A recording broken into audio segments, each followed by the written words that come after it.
Mes chers élèves, bonjour. J'espère que vous allez bien. Aujourd'hui, on va faire une leçon composée de 3 parties. La première, c'est la condition. La condition exprime qu'un fait ou état est indispensable pour la réalisation d'un autre fait. Elle est souvent exprimée au moyen de « si ». Exemple. Si tu travailles bien, tu réussiras. Et on peut permuter et dire « tu réussiras si tu travailles bien », tout en faisant attention à la virgule quand on commence par « si ». Deuxième cas, si j'avais de l'argent, je ferais le tour du monde. 3.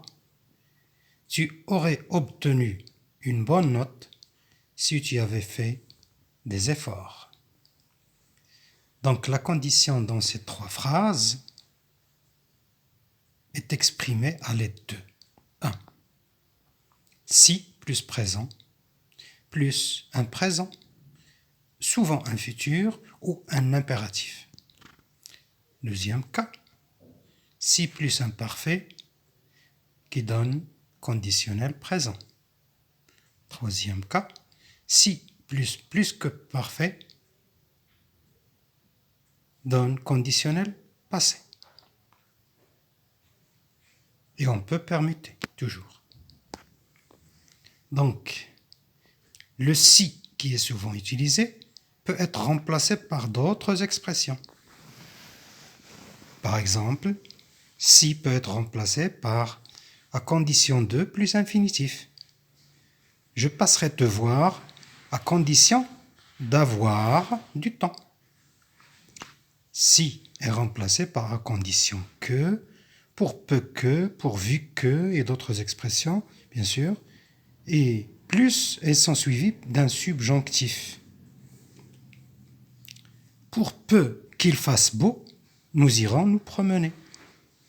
Il fasse.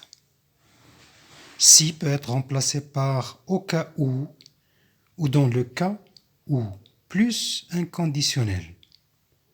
Dans le cas où j'aurai le temps, je passerai te voir. En cas de, plus un nom. En cas de problème, appelez-moi. Alors, pour l'exercice, allez à la page 160 de votre livre. Deuxième partie. Exprimer l'hypothèse. Ne confondez pas condition et hypothèse. Alors, l'hypothèse, c'est quoi?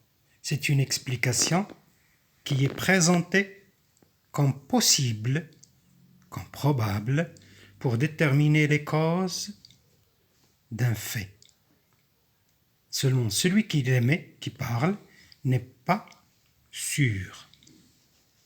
Pour formuler une hypothèse, on utilise des moyens comme le mode conditionnel présent ou passé. C'est une fuite de gaz qui aurait causé cet incendie. Il serait mort d'une crise cardiaque. Comme vous voyez, c'est une leçon très courte. Alors, exercice, page 162.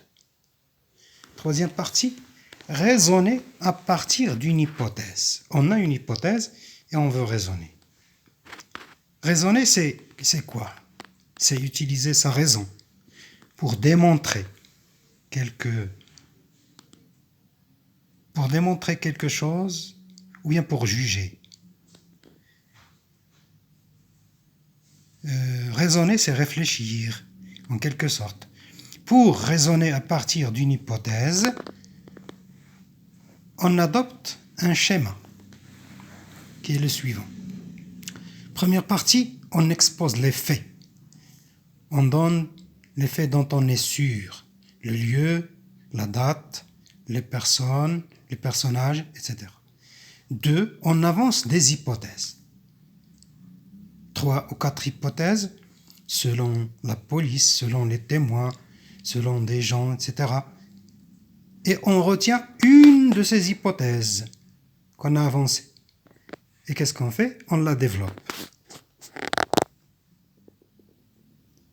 Et à la fin, quatrième partie, on présente la conclusion à partir de l'hypothèse développée. Alors, pour formuler une hypothèse, on utilise aussi des moyens tels que le mode conditionnel. C'est le brouillard qui aurait causé l'accident.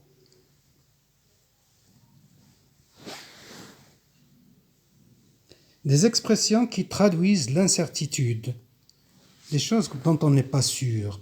Peut-être, il est possible que, il se peut que, il est probable, etc. Donc, exemple, il se peut que ce soit une bonbonne de gaz qui a causé l'explosion. 2. C'est probablement, la probabilité, une bonbonne de gaz qui a causé l'explosion. Alors, pour cet exercice, allez à la page 164, numéro 2. Bon courage. Et un petit conseil à la fin, restez chez vous. Ne vous aventurez pas dehors. Merci, à la prochaine.